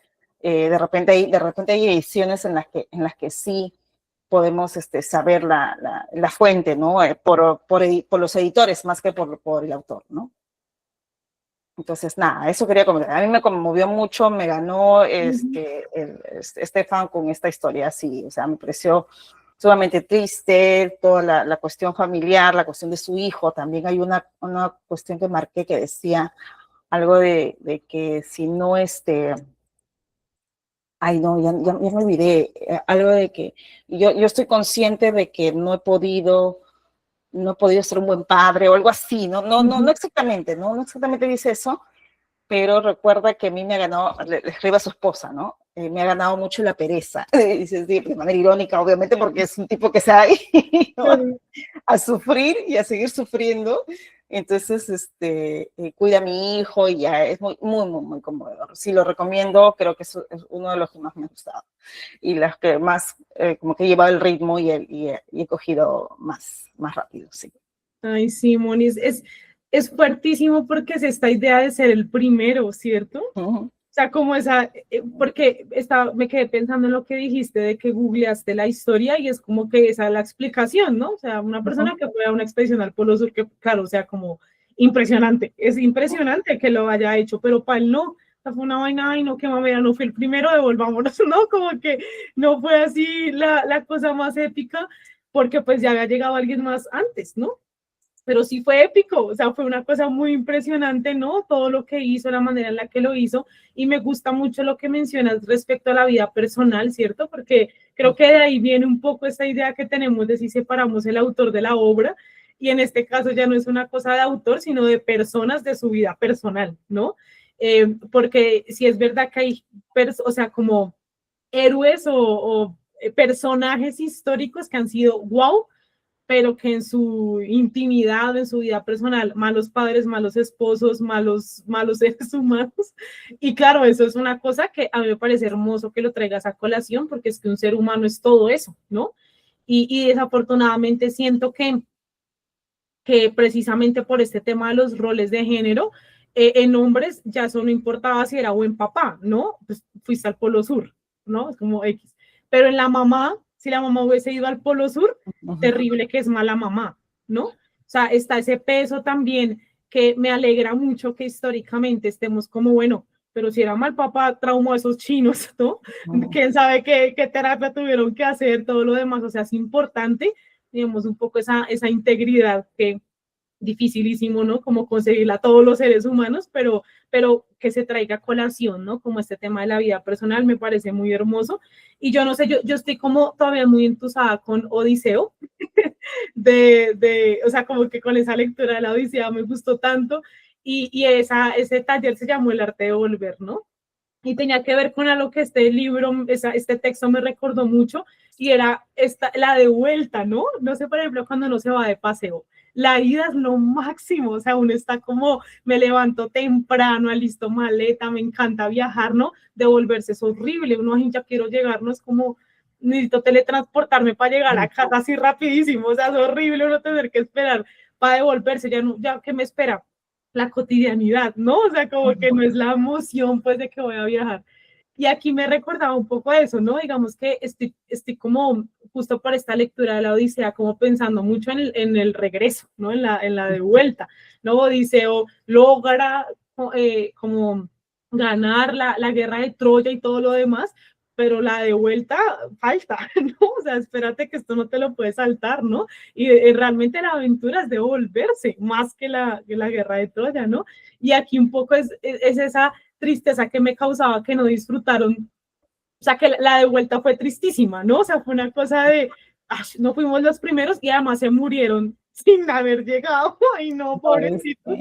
O sea, la verdad, súper triste toda esta cosa, y además, bueno, muy filosófica y simbólica en este sentido del regreso, ¿no? O sea, todo viaje tiene su ida y su de vuelta, y muchas veces las historias, sobre todo cinematográficamente hablando, terminan cuando llegan, ¿cierto? O sea, llegan al punto y ahí ya es como ese momento o heroico, o bueno, en este caso pues no fue tan heroico, pero es como lo wow.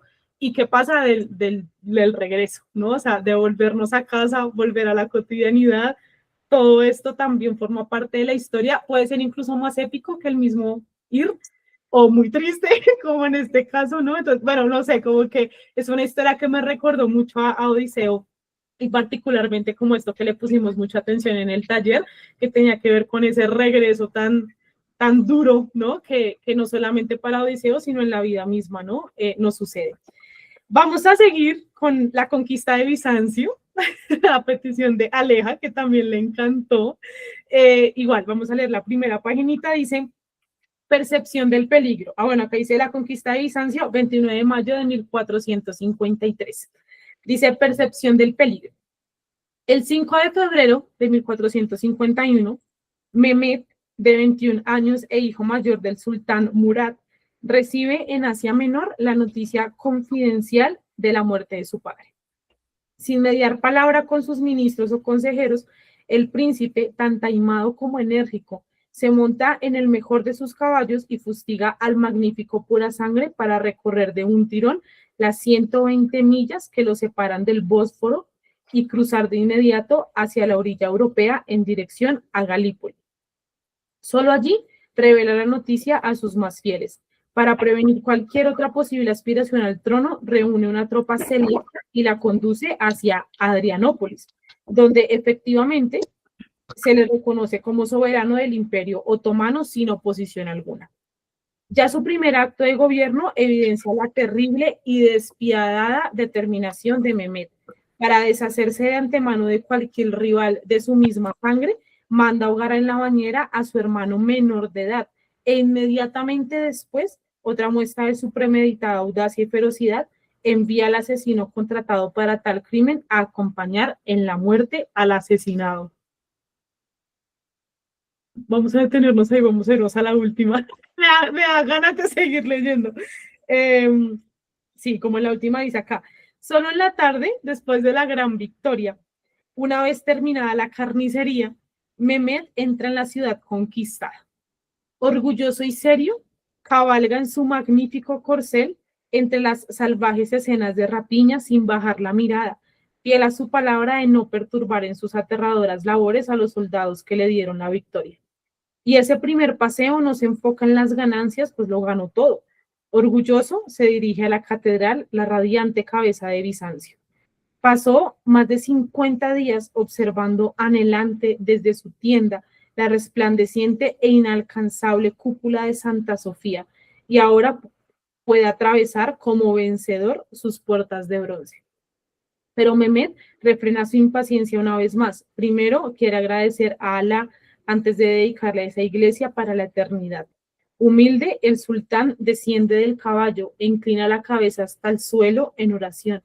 Después agarra un puñado de tierra y se lo echa en la cabeza, para recordarse que él también es mortal y no debe jactarse de su victoria.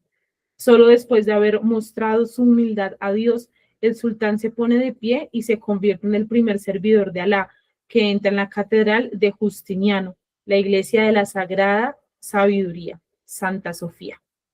Con emoción y curiosidad, el sultán contempla el magnífico edificio, las altas bóvedas que brillan con su mármol y sus mosaicos, los delicados arcos que se elevan hacia la luz desde la penumbra, y siente que ese sublime palacio de la oración no le pertenece a él, sino a su Dios.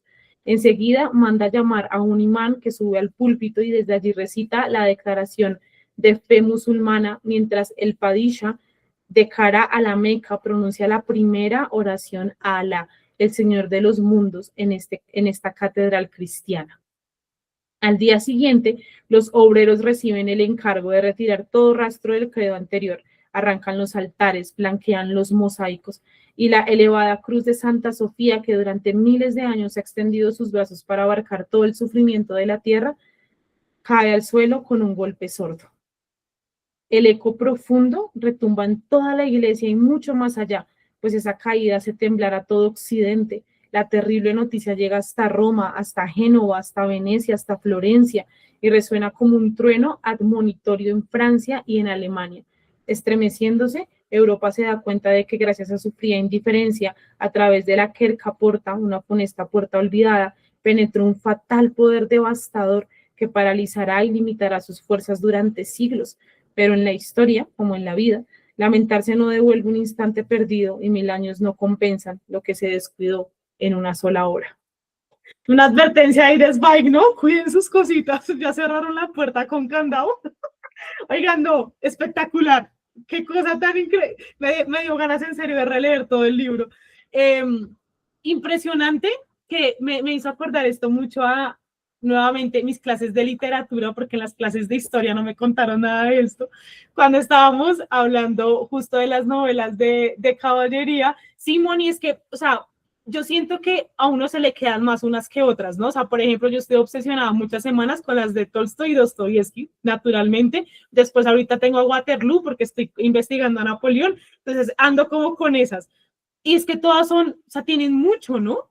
Si nos ponemos a detallar, a buscar, a ver videos de todo lo demás, pues vamos a, o sea, esto es un bucle de poder estudiar cada uno un montón, ¿no?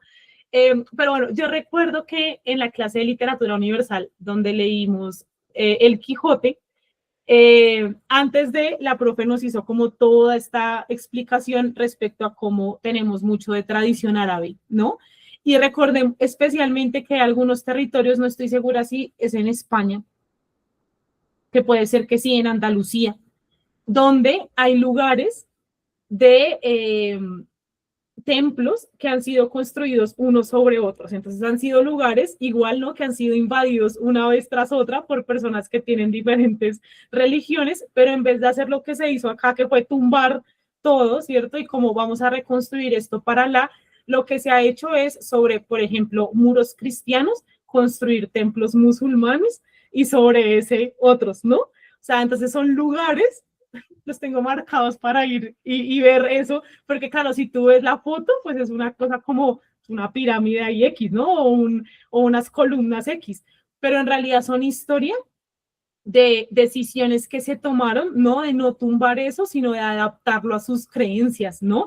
Entonces, en un mismo lugar tenemos toda, exactamente, Angelita, como una riqueza cultural de aquí pasaron cristianos, musulmanes, ¿cierto? Católicos después, pues España católica, ¿no?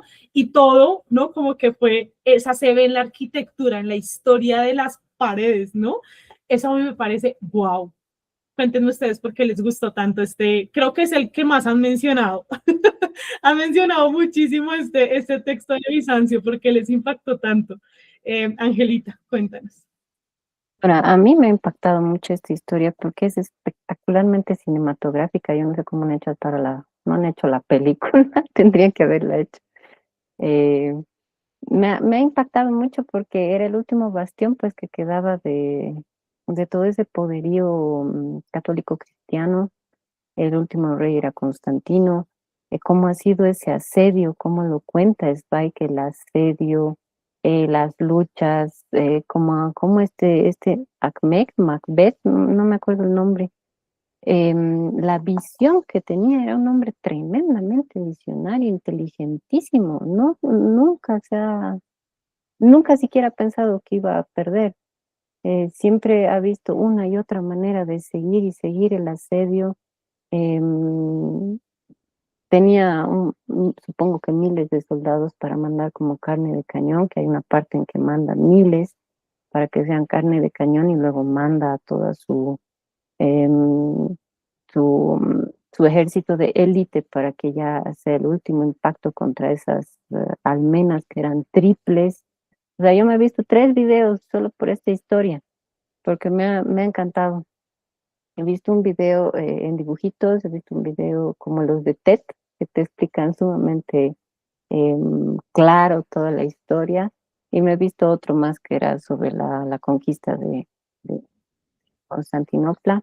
He visto fotos de este musulmán, y antes de morirme yo tengo que ir a ver esa mezquita. Bueno, ahora es mezquita, ¿no? Antes era iglesia. He visto las fotos. Siempre me ha llamado mucho la atención esa iglesia en Turquía. Mis papás han tenido la suerte de poder ir y ver y me han mandado fotos, me han dicho que es como entrar a otro mundo, que es una belleza pero impresionante, que se te queda marcado en el corazón. O sea que antes de morir tengo que pisar esa mezquita, conocer Turquía. Siempre me ha gustado mucho, es algo que me llama mucho, por eso también me ha impactado tanto. Y creo que deberían hacer una serie de la conquista de Constantinopla. Al menos cómo sería la escena cuando mandan los barcos por la montaña. Qué cosa impresionante. Eso, he dicho, realmente el ser humano no tiene límite, ¿no? Te da modos para todo, es impresionante.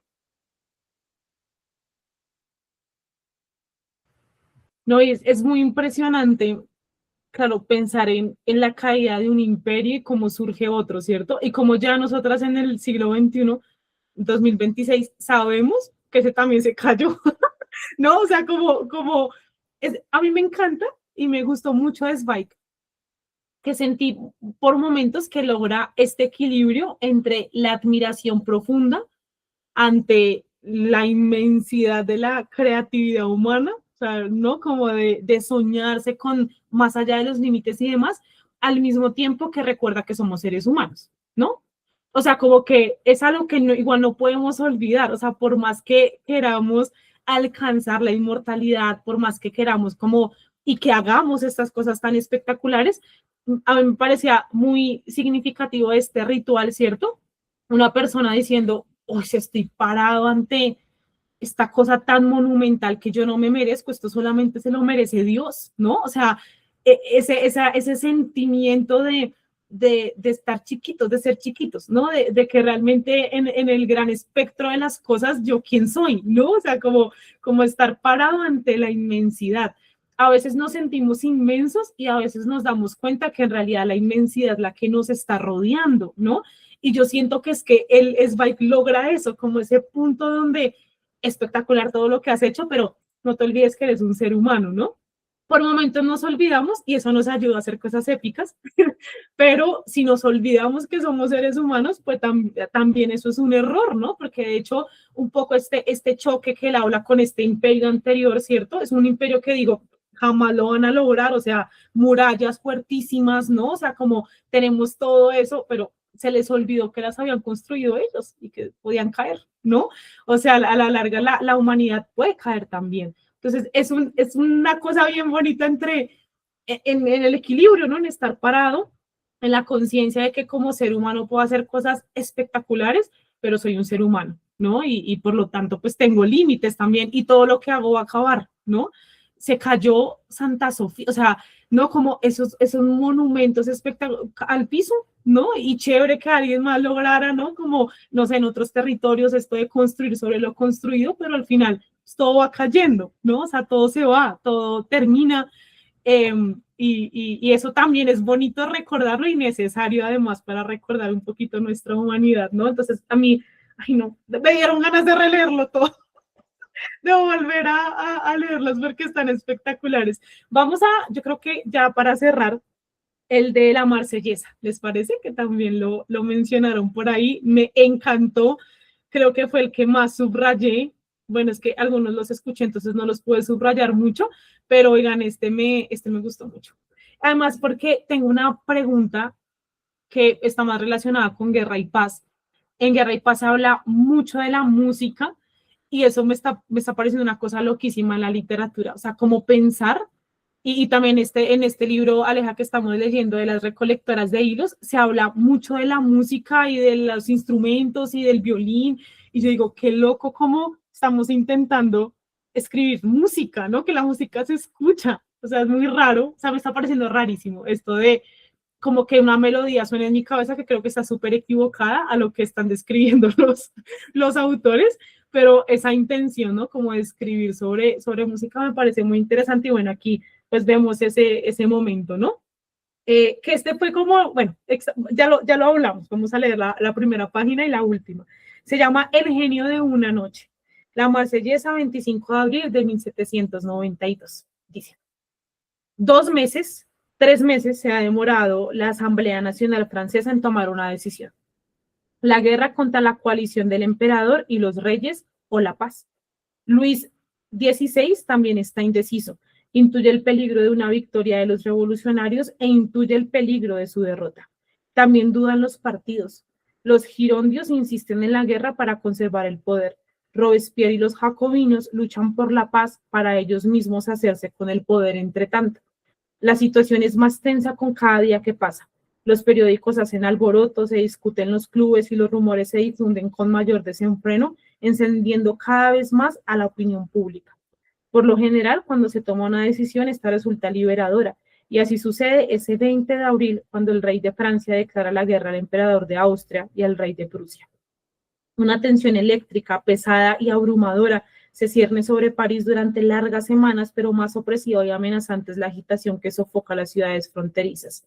En todos los campamentos se han reunido ya las tropas. En todos los pueblos equipan a voluntarios y guardias nacionales. Por todas partes acondicionan las fortificaciones. Y sobre todo en Alsacia se sabe que ese territorio será decisivo, como suele suceder cuando hay disputas entre Francia y Alemania. A orillas del Rin, el enemigo no es un concepto retórico emotivo como en París, una abstracción, sino una presencia visible y palpable, pues desde la torre de la catedral o la cabecera fortificada del puente se puede divisar a simple vista el avance de los regimientos prusianos.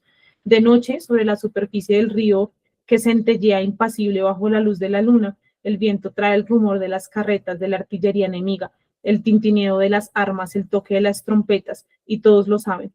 Basta con una sola palabra, un solo decreto, para que las silenciosas bocas de los cañones prusianos descarguen sus truenos y sus rayos y la mineraria lucha entre Alemania y Francia empiece una vez más, esta vez en nombre de una nueva libertad a un lado y del viejo orden al otro.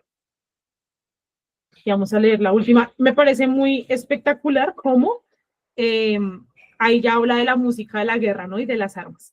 Y la final dice, a ver desde aquí, pero habría sido una muerte heroica al menos, y no ese lamentable apagarse en la oscuridad como el que se le impuso a Rouget, pues durante más de 40 años, durante miles y miles de días, el desdichado sobrevive al único día realmente fecundo de su vida. Le han quitado el uniforme y le han retirado la pensión. Los poemas y textos que escribe no se imprimen, nadie interpreta sus óperas. El destino no le perdona al diletante haberse inmiscuido en las filas de los inmortales sin haber sido llamado. El pequeño hombre se gana su pequeña vida con toda clase de negocios pequeños, no siempre limpios. En vano, Carnot y luego Bonaparte intentan ayudarlo movidos por la compasión. Algo quedó irremediablemente distorsionado y envenenado en el carácter de Rouget por la crueldad de aquel azar que le permitió ser Dios y genio durante 3 horas, para luego devolverlo con desdén a su insignificancia. Se pelea con todos los poderes, escribe unas cartas patéticas e insolentes a Bonaparte y se ufana de haber votado en su contra en el plebiscito. Se ve enredado en asuntos oscuros por sus negocios y por una letra de cambio sin pagar. Va a parar a la prisión de los deudores de Saint-Pelage. Impopular a donde vaya, perseguido por los acreedores y continuamente vigilado por la policía, termina por esconderse en algún lugar de la provincia como desde una tumba, aislado y olvidado, espía el destino de su canción inmortal. Alcanza a ser testigo de cómo la Marsellesa asalta a todos los países de Europa con las tropas victoriosas, de cómo Napoleón, recién proclamado emperador, la retira de los programas por ser demasiado revolucionaria y de cómo los Borbones la prohíben del todo. Solo un leve asombro se produce en el amargado anciano cuando una generación después, la Revolución de Julio de 1830 resucita su letra y su melodía con toda la fuerza de antaño en las barricadas de París y Luis Felipe. El rey ciudadano le concede una pequeña pensión de autor. Para que el hombre ausente y olvidado es como un sueño que alguien lo recuerde, pero es un recuerdo mínimo y cuando muere a los 76 años en Choisy-le-Roi en 1836 ya nadie menciona ni recuerda su nombre. De nuevo ha de pasar otra generación y solo cuando la Marsellesa, declarada himno nacional mucho tiempo atrás, vuelva a sonar belicosamente en todos los frentes de Francia en la Guerra Mundial, se ordena que los restos del capitán Rouget sean enterrados en la misma Catedral de los Inválidos, donde están los del teniente Bonaparte. Así, el muy poco célebre creador de una canción eterna descansa al fin en el panteón de ilustres de su patria, de la decepción de no haber sido más que el poeta de una sola noche. Espectacular. Pero todos, ¿no? Por eso nos tocó limitar para hablar solamente de algunos, porque qué cosa tan increíble. ¿Qué pensamos de esta creación que les decía al inicio? Que a mí me parece, y durante muchos años, digamos que se vio la literatura y la creación como esta musa, ¿cierto? Que caía unas horitas y hacía que uno pues compusiera cosas espectaculares. A mí nunca me ha pasado eso, entonces yo decía, ¿será que eso sí es verdad? Y por supuesto muchos autores a lo largo de la historia pues han hablado de cómo realmente la literatura ha sido una cosa de sudor y de trabajo, ¿no? Angelita también te va a encantar. Muy bueno también. Y bueno, creo que habla justo, este es el que yo siento que se acerca más como a la idea preconcebida que yo tenía de momento estelar, ¿no? Yo lo relacionaba mucho con eso, como un momento casi sobrenatural, donde algo ocurre, ¿no? Que ya vemos que no es así, digamos, a lo largo de todos los textos de Zweig, pero aquí sí me parece que se plantea un poco eso, ¿no? Como que cuando él habla de un hombre pequeñito haciendo cosas pequeñitas, ¿no? Logró la grandeza para después volver a su insignificancia. O sea, ese tipo de cosas es como se le otorgaron 3 horas donde hizo una cosa espectacular y ya, ya después vuelve a tu vida normal. Y yo no sé si en algún momento ustedes han tenido esa sensación, ¿no? Como de haber hecho algo épico, como, wow, qué espectacular poder sentir esto el resto de mi vida, pero pues en realidad es como un momento de furor y ya, ¿no? Como que volvemos a nuestra insignificancia. Y me parece súper loco, ¿no? Además, es un texto que podemos, digamos, relacionar mucho con cosas que han pasado en cuanto a derechos de autor, a reconocimiento, ¿cierto? Sabemos que muchos autores no vivieron en vida, claro, yo esto lo relaciono con la literatura, ¿no? Por supuesto, es al tema de la música y todo lo demás, pero él también escribió poemas y así. Y es este tema de cómo, pues, muchos han pasado a la historia como, wow, impresionante, los cambian de cementerio y demás, pero es como que en vida nunca logran disfrutar pues de lo que hicieron, ¿cierto? Entonces a mí me parece un texto que me gustó mucho, pero al mismo tiempo un poquito injusto con el pobre compositor, ¿no? Que es como, ay, pero él fue el que la escribió, ¿no? Pero un poco sí plantea esto también que me parece hermoso y es como la pieza pues cobra vida cada vez que pasa de generación en generación, ¿no? O sea, pasan generaciones que la adaptan, que la cambian, que le cambian la letra, que le cambian el ritmo, ¿no? Moni, tú mencionabas que también se utilizó en Perú, ¿no? De imagínense hasta dónde llega, ¿no? Y todo lo demás. Entonces es una cosa muy especial como pues al final siento que aquí es incluso esta crítica de que la obra no le pertenece al autor, ¿no? O sea, tú la sueltas y qué milagro donde logres vivir de ella, debería ser lo más justo, digo yo, pero pues más allá de eso, pues la gente la coge y la asume y la modifica y la cambia a su manera, ¿no? Y es una cosa como bien cruel, pero pues al mismo tiempo parece como esta cosa, esta fuerza creadora muy particular de los que hacen estas cosas espectaculares como libros, películas, música, ¿no? Que al final pues es casi que un regalo a la humanidad, ¿cierto? Y ojalá puedan sacar un poquito de provecho de eso, pero a veces no, y la mayoría de veces no, ¿no? Como que los clásicos vemos que son autores que en vida definitivamente no lograron disfrutar de lo que hicieron, ¿no? Pero es muy interesante, muy bonito, como además mezcla la guerra con la música, como da fuerza, ¿cierto? Todo este tema me pareció espectacular. No sé si alguna quiera comentar algo más eh, o quieran comentar de algún otro texto algo, ya para como ir cerrando. Hay mucho que decir de todo esto. Moni, adelante.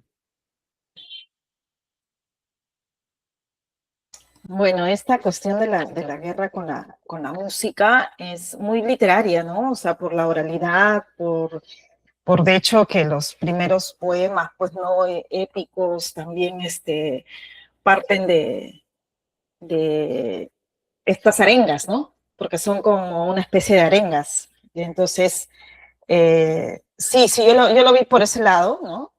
Y sí me llamó la atención de que se mande a componer de alguna forma esta situación y que no surja de la misma población o la misma esto. Ahora, en este caso fueron los dos, o sea, se mandó a hacer, a componer, pero él tomó ciertas, repito, arengas, ¿no? De que la misma población hacía, que la misma, que había escuchado, ¿no? Entonces a mí me parece fascinante esa cuestión. También es un poco triste, ¿no? Es bastante conmovedor el hecho de que no se le reconozca y todo lo demás.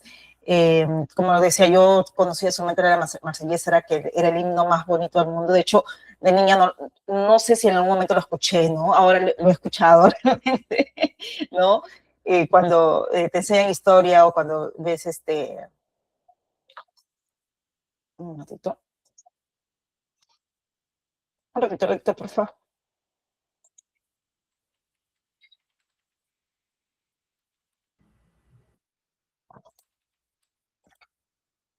Ya. Entonces, no, disculpa, es que está una videollamada dentro, pero no. Entonces, ya me gustó cómo el enfoque a partir del, no solamente el impacto que tuvo la Marsellesa en todos los franceses, sino también del autor, ¿no? Esto de conocer esto ha sido bastante interesante. Y lo mismo me pasó con el caso del otro músico, el de Aleluya, creo, que también me gustó mucho. Ay, no me acuerdo cuál es este de acá. La resurrección de George Friedrich Händel, exacto. Ese también va por ahí, ¿no? Va por ahí. Entonces, yo también aprendí un montón. Yo no sabía nada absolutamente de quién era él y de cómo ha sido. Y de hecho, creo que Alexandra mandó videos sobre tanto de estos dos. Creo que supongo que le impactaron también.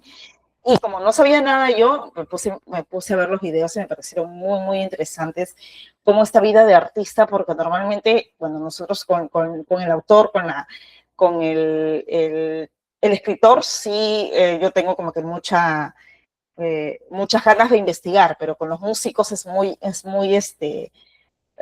difícil. O sea, no es que disfruto mucho de la música, pero no es que como que quiera saber quién está detrás de cada composición y todo lo demás, ¿no?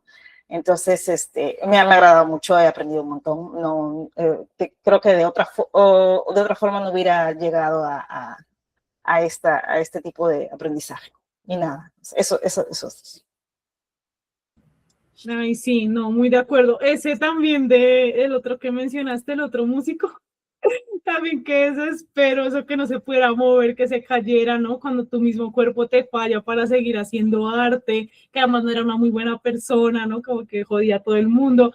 Espectacular, o sea, siento que son textos que no se quedan en lo simple, ¿cierto? Como en contarnos simplemente inicio, nudo, desenlace y ya, sino que realmente perfila a todos los personajes históricos, pues a todas las personas, es increíble, ¿no? Totalmente de acuerdo, Angelita, o sea, yo creo que voy a volver a este libro cuando me den ganas de una dosis de historia para profundizar mucho más porque absolutamente espectaculares.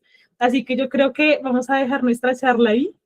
Muchísimas gracias por conectarse. Obviamente, si encuentran más cosas cuando termines, Angelita, de leer y encuentras más recursos y lo que sea, pueden compartirlos por el grupo. Seguramente seguiremos leyendo a Zweig cada diciembre, que se nos pasó como un poquito, pero tenemos ahí más novelas de él espectaculares, la biografía, bueno, un montón de cosas que leer de él. Y pues es un autor que la verdad a mí me parece fantástico y además, bueno, la coincidencia que varios lo leímos también con Irene Vallejo, que me parece pues su heredera, muchos lo dijeron, ¿no? Maravillosa también en esta humanidad y literatura.